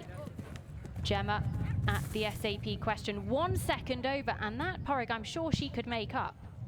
Yes, I mean, the horse will gallop very well up the hill here. It's whether she's quick enough through the main ring. The horse takes a little bit of controlling, but there's no better woman on board than Gemma. And this is important in terms of the series leaderboard points as well, because Gemma Tattersall won leg 1 at Chatsworth with Quick Look Derm. If she could get some good points here, that sets her up very well for leg 4 at Jardy. Exactly, and she played a huge role in the Event Rider Masters Series all the way through last season. If she had it, it all came unstuck for her at Blenheim. It was a very costly run out there, but all season she gathered points. She has such a strong string that she's actually able to compete at multiple CIC 3-star competitions, and not just a lot of them, a lot of very good ones. So Austin O'Connor for Ireland. I'm sat in the studio behind two Irishmen, Derm Byrne from Echo Ratings, Porrig McCarthy as well, Irish international event rider. They'll both be holding their breath to see this man through Stonehenge, as he just takes that left-handed turn on that very good score of 40.5. Just takes a pull for the final element, but goes clear. Gemma Tattersall in the main arena. Palmero 4. 43.0. She's going to jump into the water with about 30 seconds left on the clock. She needed about 44, so she's going to be really pushed to get home from here. He's tired. He looks a little bit tired. He wasn't as quick through the water as Sydney was. And she looks like she has just to get him a little bit balanced through the gate and bring him home. Austin is moving as well. Kilpatrick Knight is not hanging around. Yeah, Austin is hungry. He's here trying to impress our team selector, Sally Korsgaard, because he's got his eye on going to the European Championships later this summer. Gemma Tattersall coming to the last two fences. The clock turns red. She's not going to top the leaderboard, but this turns to the series points here, because a solid top 10 performance would see her really put down the gauntlet in terms of the series leaderboard. And she clears the last. So Gemma Tattersall, Palmero 4 are home. And we'll get a time for Gemma as soon as we can. But Frances Whittington moving things about. Sydney Dufresne pushing Tim Price off the top spots. Austin O'Connor. Ooh. Austin O'Connor, 20 penalties at the St James's Place water, and that takes him out of contention. But let's go down and catch up with our new leader, Sydney Dufresne. Sydney, congratulations. The first inside the optimum time, and you're top of our podium. A superb ride. Yeah, no, my horse, he did a very good job. He's a very fast horse, and I'm very about what he did today. And the whole weekend for you, it was your debut weekend in the Event Rider Masters. How have you found it? No, it was a very nice weekend. We had a good dressage and very good show jumping and very good cross country, so I couldn't be any happier. Well, Sydney, congratulations. We'll see how long you get sat there for. Thank you. Well, he'll be hoping to hold on to that top spot for as long as he possibly can, but this lady could knock him off, and it is Emily King with Jane Dalmisia's Dargan. Just a 9-year-old, one of 7 9-year-olds coming forward for leg 3 of the Event Rider Masters. 39.9 they scored. A really good test yesterday in the dressage, impressed our ground jury. And Emily kicks on to the dray at fence number 9, up the hill to Stonehenge now. Yeah, this is a very nice horse. He does very, very good in the dressage. I don't know that much about him cross-country, whether he's a quick horse or not, but I'm sure Derm could fill us in a second. Well, time penalties do tend to rack up, Podrick. So you've got 16.4 at Barbury last year in the CIC 2-star, but they did jump clear. They also jumped clear at Belton, but 14.8 time. So you've got to make sure, firstly, that it's a clear jumping round, and then we try to see how quickly it can be and keep those time penalties to a minimum. They do need to turn around the recent form, 20 at Burnham and 20 at Chatsworth. Well, that takes her out of contention. The pressure is building here. We're into the top 5 and 20 penalties. Emily King. It means that Sydney Dufresne will climb the leaderboard even more. Yeah, Emily's horse didn't really look like he picked up the last element there. There's a lot going on in that space, and he just didn't read it, I think. Austin looks like he's back on track again, and he's moving well up to the fence before the water jump. So Austin O'Connor just swinging right-handed to the key flow water, carrying the 20 penalties, remember, from the exit of the St James's Place water. So he can't challenge the very top of the leaderboard, and neither can Emily King, unfortunately, carrying 20 penalties as well. And she's just taken her foot off the accelerator, as you would perhaps expect, Porrick. She's had that problem, and she's just giving the horse a really good run now. Yeah, and same as Austin. I mean, it's important when they have a mistake like this that they get back on track and get a confidence under their belt again. And I'm sure Emily will nurse him home. She's coming to the water with quite a good canter. It'll be interesting to see how he handles the arrowhead out here. Well, this is interesting to see. Gemma Tattersall Pomero for 8 time penalties, but that is still good enough to put them into second as things stand at the moment on a score of 51.0. In fact, into third goes behind Tim Price and Sydney Dufresne. So she currently sits on the podium, but this is a big contender. Sir Mark Todd, Leonidas II for Di Brunsden and Peter Cattell. 39.5, 4th place coming into the final phase, Porrick. Yeah, Mark knows how to make the time in Barbury. He's been around here several times with Leonidas. I think he's won it on one occasion. Is that correct, Dermot? They were clear inside the time at Belton recently, so they are able to make the time. And yes, I mean, the real key thing with Leonidas is last year, he's going to have to turn around. You know, he came here last year. He didn't have the show jumping round he wanted, and he didn't have the cross-country round that he wanted. However, it's been a very, very strong start to 2017 for that pair. They're very fast, and they're certainly not far off the podium, having done a personal best in the dressage. So I'd be expecting them, if they can keep up the pace, to be challenging that top 4. And he's not hanging about. Well, Emily King and Dargan carrying those 20 penalties, heading towards home, just clear of the SAP question. She was very smooth through that combination there. As Mark Todd and Leonidas. Toddy, 9 seconds in hand to go ahead of Sydney Dufresne. There's no better man on board. He was the first person this side of World War II to take back-to-back Olympic titles. That was in 84, 88. But rode his luck slightly at Stonehenge for it. Yeah, again, the horse had wobbled a little bit, jumped a little bit to the right, and then Mark had to use all his experience to get him back over the 3rd element.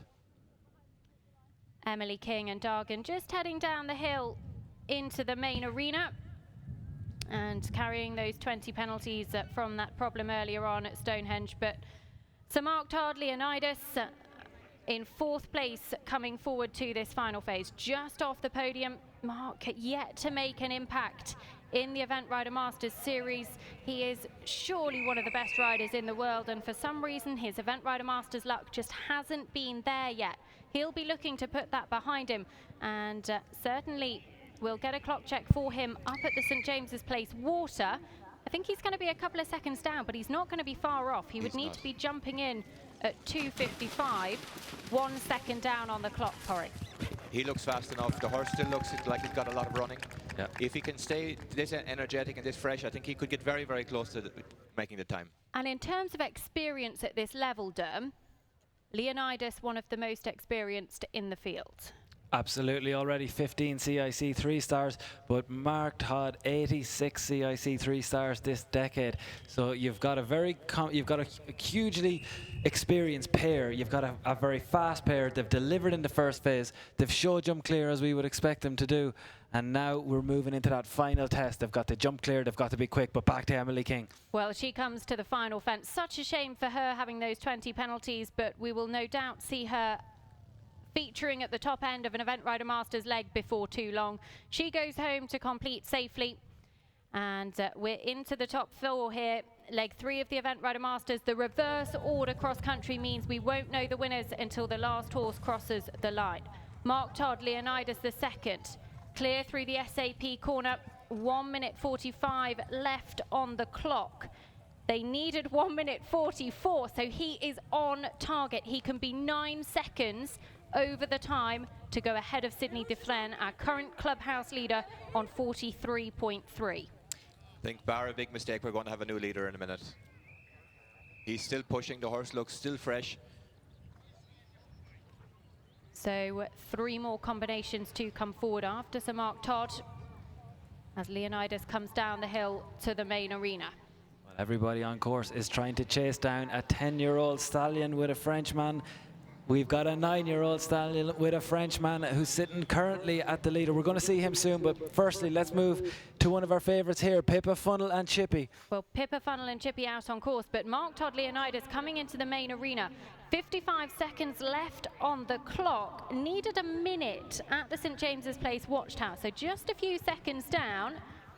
And we can just see Sir Mark Todd swinging right-handed to the key flow question. Leonidas II has been such a superstar for him over the years, and he is on his way home. What can he do? Because he can afford to be 9 seconds over the time. He is motoring coming out of the main arena here at Barbury. It's going to be close. Can he knock Sydney Dufresne off the top of the podium with Trésor Mail?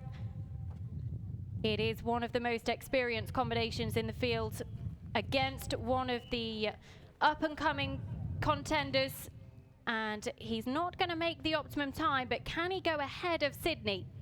It's The going to be clock very, turns very red. close. The penalties start to click up. He clears the last, and I think he's just going to sneak in front. He does. Sir Mark Todd takes over at the top of the podium. Leonidas II, 45.1. Well done, Pippa. Pippa very good through Stonehenge, and she's galloping well down the hill. But it's interesting, when they get to the main ring, they have to be so quick. Sydney's horse didn't take one check all the way through the main ring, all the way into the water, and was very, very brave. If you have to make up time here, you have to chance everything as Sydney did. Now, Pippa Funnel has 9 seconds in hand over Sir Mark Todd. This wouldn't be the horse's quickest phase. He's not always the quickest across the country, but no better lady on board, and she is going for it. 39.3 coming forward to the final phase. Well, it's that you don't want to hear. 15 CIC 3-star runs, and Chippy has never been inside the time, so that'll give you an idea of the challenge that she's up against. But the key thing here to take over at the top of the leaderboard, she doesn't need to be inside the time. 9 seconds, Nicole. 9 seconds in hand. And actually, she's going to be about 9 seconds down coming to the water. 8 seconds. So, Pippa Funnel, Chippy within touching distance of Sir Mark Todd. We're into the top 3 here. Leg 3 of the Event Rider Masters, reverse order cross country, but what can this man do? The winner here 12 months ago, it is the maestro that is Andrew Nicholson and Nereo. 35.9. The clock goes from 6 minutes 25 seconds, and there is no faster man across the country than this combination. You wouldn't bet on Andrew Nicholson not making time. He's been around earlier in the day in the other class inside the time, so this horse is very, very fast. Andrew is the fastest man I think we have in Barbury. It'll be very surprising if he doesn't make the time there. Well, he will push it close, absolutely, you're right. He was clearing inside the time this time last year when he needed to deliver. That was his first Event Rider Masters win. It was his 5th consecutive Barbury win at this level. So the pressure's on now, because we would have expected him to potentially be going for 6, but Tom Carlile has really put a screw in that. And actually, Pippa Funnel showing her class, only a couple of seconds down on the clock at the SAP question with Chippy. A new ride for her this year, but this horse 15 years of age and so experienced. She's going to motor on up the top of the hill as Andrew Nicholson and Nereo. 34.9, a personal best for this 17-year-old in the dressage yesterday. Just the single time penalty across the country, across the show jumping, in fact, earlier on this morning. What can he do across the country? Really took his time to set up for that Oxford, but the good thing, or the amazing thing about this horse is the length of stride that he has. It looks like he's having a canter, but the horse is so quick. He's unbelievable because he, as you say, Porrig, he doesn't ever look like he's rushing. No. But this horse has a huge canter stride. If you see him in the distance, you think that the horse is covering amazing ground. And he's very rideable, he's very experienced, very easily through over the basket there. We're back with Pippa in the main ring, and she's still pushing. She really wants to try and get close as possible to this time. She wants to get back onto that podium, I think, today. Well, she's 35 seconds left on the clock to get home. I'm not sure she's going to quite be able to do it. She's not going to be a million miles off. In fact, at 38 seconds at the key flow keyhole. Just a little hesitant jumping into the water, but she's pushing. She's about 10 seconds behind where Mark Todd was at this point. I have to say, I'm not entirely sure she's going to be able to make up that second or so just coming round to the final 3 fences. There is no better lady on board, as we see Sir Mark Todd taking enormous pleasure in knocking Sydney Dufresne off the top spot at the leaderboard. And Sydney Dufresne goes down into second, Tim Price into third. This is a key moment because Mark hasn't been on a podium yet. This is going to decide if he can get on a podium. Well, Pippa Funnell, she's not going to go ahead of Sir Mark Todd at the top of the podium. The time penalties are clocking up now. The clock has turned red. She'll get some good series points, a good clear round across the country, but 22 seconds over, and that will see her drop slightly down the leaderboard. But let's go down to the podium and catch up with the man currently in top spot, and he is assured a podium finish. Sir Mark, you showed great pleasure there in knocking Sydney off the top spot on the podium. How was it out there for you? I actually had a really good ride. Last year here, it was the Demons were with me. I had a terrible show jumping and I had a terrible round cross country, but everything's gone well today. The horse was really good. I'm slightly kicking myself. I didn't quite make the time, but I don't really think it'll make much difference. But I'm pleased to be sat here. Sir Mark, thank you very much. So Pippa Funnell has just slotted into third place. She'll be about to knock Tim Price off the podium in a few moments' time. So he'd better enjoy it while he can. But Andrew Nicholson coming to the water with Nereo, and actually he is down on the clock. That I did not expect. 11 seconds down on the clock, Nereo. Very interesting. He looked at some of the fences he was setting up possibly more than usual. Maybe Andrew has in his mind that he's not, that this Frenchman is going to be very quick. So we'll see what he can make up on the last leg. Well, waiting down at the start, in fact, away from the start, it is our dressage leader. It is our show jumping leader. He is a man bidding to become the first person to win an Event Rider Masters leg from the front of the field. Thomas Carlyle, Upsilon on course. I think the key other one to remember, Oliver Town and Kilnabrid and Evo, they're the only double ERM winner. They're the only person who's won with multiple horses. Nereo and Andrew Nicholson have won one. They were won here last year. You also had Tom Carlyle and Upsilon Blenheim last year. So either of these two who are currently leading can win. They're going to join Oliver and Kilnabrid and Evo. Part of Event Rider Masters history. Well, he's made up time on the clock. Andrew Nicholson, we cannot put anything past him. Nereo, for his long-time supporter, Deborah Sellers, comes to the Alan King Stables combination. And as straight as a die through there. Mark Todd currently at the top of the leaderboard, remember, and he is assured a podium finish because only 2 people can knock him off and they're out on course as things stand. Thomas Carlyle, Upsilon, 30.8. He's at the Earthline Quarry. Bit of a gasp of breath from you there, Park. It's getting very, very tense here. It is. It's a real race course. It's the pressure is on. They know that they have to go quick. There's no room for error here. And when you go this fast, you can make mistakes. We see Andrew coming down into the main ring. He's galloping very well. Very nicely for Tom through the basket. So Thomas Carlyle, Upsilon, turns back to the Event Rider Masters Teddy Bear Corner at 7 and 8. Beautifully clear through there. This horse so extravagant over his fences, but Andrew Nicholson in the main arena with Nereo. He won here 12 months ago. He can be 15 seconds over the time to go ahead of Sir Mark Todd. That would make it a New Zealand 1-2 at the top of the leaderboard, and he's 22 seconds left on the clock. Let's do a clock check for him in just a moment's time. He needs to be jumping the next fence with 17 seconds left on the clock. So he's down on the clock, but the question is how far down? I think he's still on par to, if he can keep up this pace, he's still on par to move ahead of Mark Todd. So Andrew Nicholson heading towards the penultimate.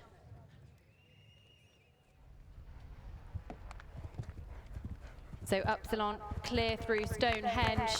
as Andrew Nicholson clears the last. What is his time? Is he going to go ahead? He's 14 seconds over. Let's get confirmation of that penalty score for you, because I have a feeling that is going to just knock Sir Mark Todd off the top of the leaderboard. But Thomas Carlile and Nereo. Thomas Carlile at Upsilon. Thomas Carlile and Upsilon. They set a record in the dressage. Headley Britannia 2008 is the last person to achieve a 30.8. That was a record. They show jump clear, and now we've got the concentration. You have to jump clear to get back to win this. They won at Blenheim, 2.4 time penalties that day. They went clear and inside the time at Chatsworth. Not many can do it. Well, news just in, Andrew Nicholson on top of the podium, 41.5. So he goes ahead of Sir Mark Todd, we think, as Thomas Carlile dot on where he needs to be at the St James's Place Water. If he keeps going like he's going, I think we're going to see a French winner again. The horse looks very, very comfortable. Tom is a hugely competitive rider, and he's pushing for all he's got here. Competitive, but very, very talented. An unbelievably good rider. Well, Andrew Nicholson is taking over at the top of the podium, so Mark Todd better enjoy that top spot for a few moments longer. And Thomas Carlile, Upsilon, they've won one leg of the Event Rider Masters last year at Blenheim. They've already been on the podium in 2017 with third place at Chatsworth. He can afford to be 26 seconds over the optimum time to go ahead of Andrew Nicholson. Well, Upsilon has 12 internationals on his record. He's been in the top 5 on 11 occasions. So talented, but look at that podium. Look at who he's chasing down. Andrew Nicholson and Sir Mark Todd, two of the most famous names in the sport, and I think you're about to see a young horse, a young 9-year-old stallion joining that group. And my goodness, he was 6 seconds up on the clock as he came to the SAP question. He can kick towards home now. He made the time at Chatsworth, as you've said, Dom. We've only seen one combination make the time here this afternoon. That was Sydney Deflaine-Tresor Male, currently sitting in third place. But Thomas Carlile, Upsilon, looking to be the second person. Will it be two Frenchmen inside the time? Yes. And two stallions. Yes. And two stallions, yes. Tom is taking all the short runs. He's knocking the flags off. He's trying to get so tight, and the horse has still got his ears pricked as he runs down into the main arena. This is a wonderfully nice horse. He's a very good breeding stallion. And it's very nice to see two stallions doing so well. So Thomas Carlile coming to the main arena. He needs to be jumping the St James's Place watchtower with about a minute left on the clock. He's there or thereabouts, couple of seconds down perhaps, but he quickly checks his watch, and he's got the Wobbleberry Wilbury Determaberry strapped to his back, enjoying what a spin across the country, I have to say. And he swings right-handed to the keyhole. He's not wasting a second with this 9-year-old stallion. He's really come of age this year. He was impressive last season.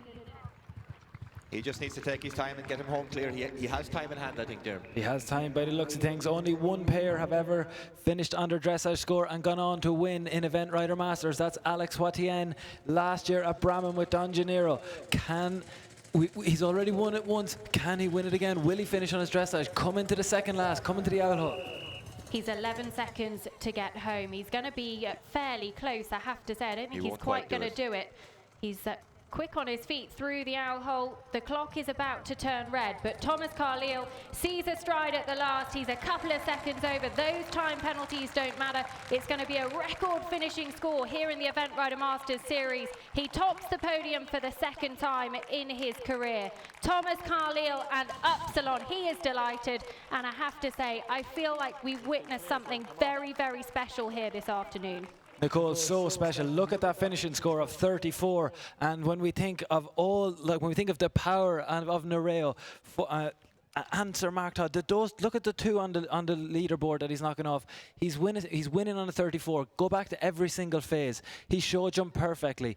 His 30.8 in the dressage set a new record here. Every single phase, this has been the horse to watch, and very, very deserving winner. Well, Tom very quickly leaves Upsilon in the very, very capable hands of his team. He'll be looked after very well, and Tom makes his way to the podium. The crowds have been thoroughly enjoying this afternoon's cross-country action. Confirmation of his score, 4 seconds over the time, 1.6 time penalties. That record score just got even bigger. 32.4. Porrig, I have to say, as another rider, how much do you appreciate the pure brilliance of both the riding and the horse? I mean, you have to say that it's a privilege to watch this combination. Tom is always trying to win. He's had great belief in this horse. The horse has never been, I think he's always very, very competitive. He's a big, powerful stallion. But, you know, coming down into the main ring here, he wanted to make the time. He knew he had time in hand, but he just wanted to be as quick as he could. And it was a great afternoon sport. Certainly got my heartbeat a little bit higher there for the last few horses. Well, really fascinating. We're back to the kind of cross-country time penalty test that Barbury has always been. So 2010 to 2014, those 5 years, only 14 people made the time. That's changed in the last 2 years, and then this year, 2017, it's back. Well, Andrew Nicholson down at the podium. He's currently on top spot. He won't be for much longer. He is going to be second with the great Nereo, and let's hear what he has to say with Michael. Well, thank you very much, Nicole. We are here at the Event Rider Masters, our live podium. There's one more shuffle to do, but before that, let's speak to our riders. And first of all, in third place, it's going to be Sir Mark Todd in Leonidas II. Sir Mark, we spoke earlier on about your roundup. Let's just talk generically now about the weekend. How's it been for you? Yeah, no, it's really good. Personally, I'm delighted. I've been trying for 18 months to try and sit on this podium, and I've finally made it. So it's not quite the top spot, but we can't be too choosy. But no, it's all gone really well. And in general, how have you found being here at Barbury? Because it's an iconic location, isn't it? And the dressage was a superb competition, and show jumping was amazing, and what a great finish with the cross country. Yeah, no, I mean, this is one of the best venues anywhere in the world, actually. You know, there's great viewing, the spectators can see everywhere. The undulations make the course interesting. The ground, although it's firm this year, at least it's a flat level surface, and it's always great fun to be here. Sir Mark, thank you very much. Congratulations, third place, Sir Mark Todd. He's currently sat on pole position, but that's going to change very shortly. Finishing in second, Andrew Nicholson on Nereo. Andrew, let's first of all just talk about your cross country. How did that go for you? Very well. I thought Nereo did a nice job. I tried just to ride in a nice rhythm, and I thought there's no good me scorching around. Thomas is a very good rider. He's got a very good horse, and he'd be listening to the commentary and know what speed he had to do. So I thought as long as I can keep up in the second place, it'd be good. This is a course, obviously, you know very well. You know, you've dominated Barbury for a few years now. For viewers, it was a spectacular course that we got to see. Were there any challenging aspects for you as a rider this year? For me, I was disappointed in the course this year. It's for me, it's far too soft, and it became more of a foot race. But, you know, there we go, I had a good ride. Perhaps others would disagree, but to me, it needs more jumping. Well, you had a great partnership with your horse all weekend. Give us a little bit of insight. How do you create such a great partnership with your horse? Well, I've had Nereo since he was 4 years old, and, you know, so he's, 17 now. He's done an awful lot of events. And when I hop on him, like today, I haven't jumped a cross-country fence on him since badminton, and, you know, you go down to the warm-up, and he just pops over them, but you realise why you are so proud of him and know him so well. He knows me, I know him. He goes around the warm-up as close as he can to the jump, so he doesn't have to use up any energy, and leave the start box, and off you go. Well, Andrew, thank you very much. Congratulations, second place, Andrew Nicholson and Nereo. Well, there's been lots of excitement as this live podium has been changing throughout the afternoon. It is time now for our final rider change. In first place here at Barbury at the Event Rider Masters, please put your hands together for Thomas Carlyle.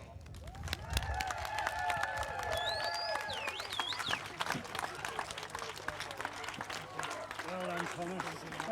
It's all very friendly there. No one's pushing each other out of a seat. Thomas, we'll let you get comfortable. Take that moment in. You're on the top. And I must congratulate you as well, because you're the first ever rider to lead from the very start, to be leading in dressage, to be leading in cross country, and then to go on and win the competition. Just sum it up in a few words for us. It was about time someone did that, wasn't it? No, I mean, all my words go to my horse. He's so special. I just try and sit on and not bother him and let him get on with his business, and he's a class act. Let's take it from the weekend, from the very beginning. You know, we started in that dressage. It was a event rider masters record. It was a personal best for you as well, and a record here for Barbury. It just got off in the right foot, didn't it? Or we could say the right hoof. Yeah, he's on form. Since the beginning of the season, he's matured. His dressage is pretty good, but it's just getting softer, and we can add the sparks now. His show jumping is usually spotless, except for now I muck it up. And then cross country, he is getting a bit faster. He's jumping a bit lower, and hopefully there's a lot more to come from him. Well, we're hoping to see a lot more from both of you as well. Ladies and gentlemen, our winner of the Event Rider Masters here in Barbury at 2017, riding Upsilon, Thomas Carlyle. And we will have the presentation on the podium very shortly. But in the meantime, let's go back to the studio. Thanks, Michael. Well, we hope you at home and you here on site have enjoyed an incredible afternoon of cross-country action. Porrig McCarthy and Derm Byrne in the studio with me. And let's just take a moment to take in what we've just seen, because I think that has got to be one of the greatest performances at this level we have ever seen. And he was incredibly fast, brave, straight across the country. It's everything we could have asked for, Derm. Yeah, absolutely. I mean, the dressage was so exciting. The dressage was exciting from the very start to the finish. His performance was standout, and as you say, then we saw it in every phase. What more can we ask for? I think Podrick, looking at that cross-country round, I mean, it was eye-catching. He's class, but the horse won. I think he won in Belton last year as an 8-year-old, and he already showed at that stage that he was a real horse for the future. He won the Blenheim class with the Event Rider Masters as well. That's right, but he also won Belton. So I think if we see this horse in Poland, I'd be expecting them to see him on the podium there as well. He's an incredibly good horse with a fabulous rider. And actually, we ought to say he is the second combination to make a little bit of Event Rider Masters history, because he becomes equal with Oliver Town and Kilnabrad and Evo to win 2 legs of the series. But on top of that, he also set the Event Rider Masters dressage record yesterday, 30.8, the new record, but it is the record finishing score as well, Dom, 32.4. It is, Nicole. And Gemma Tattersall previously had that record at Chatsworth, I think it was. But I mean, he's blown it out of the water. Second place was actually Andrew Nicholson Array, 41.5. So he was head and shoulders above the rest of the field. He was. I watched him warming up the horse, I think one of the earlier days in the week, and I just had to stand there for 10 minutes and admire him, how good the horse is on the flat. Like he said himself, the horse has got a little bit softer as he's matured, and the way he goes in the ring is amazing. It's like a pure dressage. And from a combination who are going to feature heavily in the next few years at championship level to a combination that have been there, done that, got the T-shirt, they've medalled at an Olympic Games, medalled at a World Games. Andrew Nicholson and Nero, 17 years of age, he knows his job. He was just... We don't know how many times we're going to get to see him at this level anymore, and he just knows what he's doing. Andrew knows what he's doing. They're poetry. Absolutely. The horse is a machine cross-country. He's probably the best cross-country horse of the generation. He's done so many 4-stars clear inside the time. But he probably is coming to the end of his career rather than anything. And whether that showed today, I know Andrew said that the course maybe wasn't as strong as usual. You know, as a rider, you don't come here expecting a big, beefy 3-star. You come expecting a race, and that's the way it gets faster and faster in the afternoon, and that's where mistakes creep in, you know. And in terms of Nereo's Barbury record, that is quite remarkable. Nereo's Barbury record. Yeah, I mean, of course, and Andrews. But, he was coming back here as the defending champion. He's already won Badminton this year. Nereo is a very, very special horse, and the data, the results always continue to back that up. Well, let's take a look at those results here. Leg 3 of the Event Rider Masters at the St James's Place Barbury Castle International Horse Trials. It is French at the top of the leaderboard, and in 4th place, Sydney Dufresne Tresor Male, making the optimum time, the only combination to do so. But Andrew Nicholson in 2nd, not quite able to retain his title from 12 months ago. So Mark Todd breaks his Event Rider Masters duck, Leonidas the 2nd, and some important points there in the series for Gemma Tattersall and Pomero Ford. They finish inside the top 10. That's how it looks a little bit further on down the order. But Shane Rose CB qualified, some good series points for him in 11th too. And those withdrawals just before the cross-country. Kilvino, the 2nd Tina Cook. But we have enjoyed an incredible cross-country afternoon here at Barbury. Let's take a look at how it has affected the series leaderboard. Sarah Cohen was the leader coming in to the third leg here at Barbury on 51 points. She wasn't here to pick up any more points, and that has unfortunately meant that Thomas Carlyle, 56 points for him. Sarah will be looking to climb above him in Jardy next weekend, but it is time for the official presentation here, leg 3 of the Event Rider Masters. Let's go back to the podium. Welcome, ladies and gentlemen, to the St James's Place Barbury International Horse Trials for the leg 3 Event Rider Masters prize giving.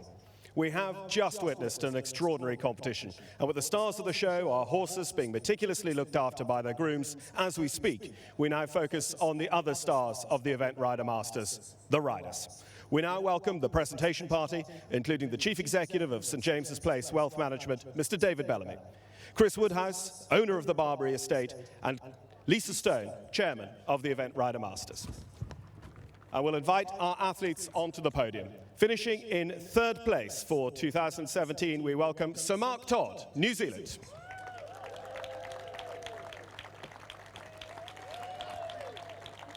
Our 2nd place finisher, the King of Barbury thus far, Andrew Nicholson, New Zealand.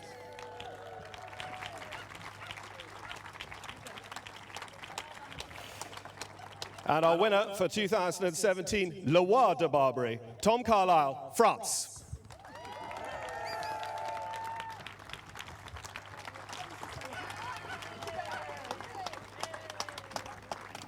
Well, Lisa Stone, Chairman of the Event Rider Masters, will make our first presentation to our 3rd place finisher. It is with Di Brunston, Peter Cattle, and his own Leonidas, Sir Mark Todd for New Zealand. Our 3rd place finisher picks up prize money of £8,000 and a magnum of Paul Roger champagne. Our runner-up on the podium has Chris Woodhouse, owner here now at Barbury, presenting to, of course, the 5-time winner at this Wiltshire venue, Andrew Nicholson for New Zealand, with Deborah Sellers, Nereo.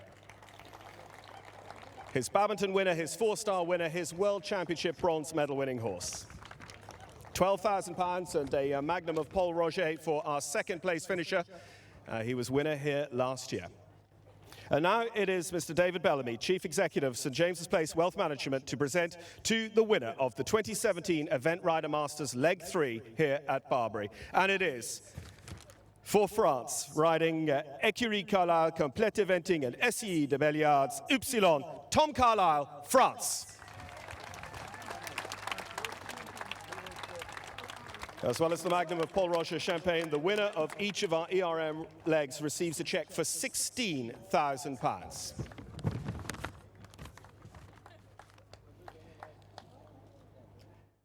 And the owners, being represented by Tom's parents, are going to be presented with the Event Horse Owners Association trophy and a 2-night stay at the Monot Hotel and Spa in Ireland, compliments of the Monot Elite Event Horse Sale. And Tara Glenn, event horse owner and a director of ERM Limited, will make this presentation to Tom's parents for Écurie Carlisle Complete Eventing. Ladies and gentlemen, what a competition it has been over the 3 days, and what a top 3 we have there, with the likes of Sir Mark Todd, Andrew Nicholson and Tom Carlyle all on the podium.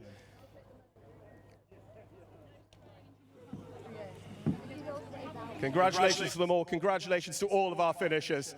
And that now concludes the action here from leg 3 at the St James's Place Barbury International Horse Trials. Join us again next weekend, the 15th and 16th of July, for the next leg of the Event Rider Masters from France's Jardy International Eventing Show.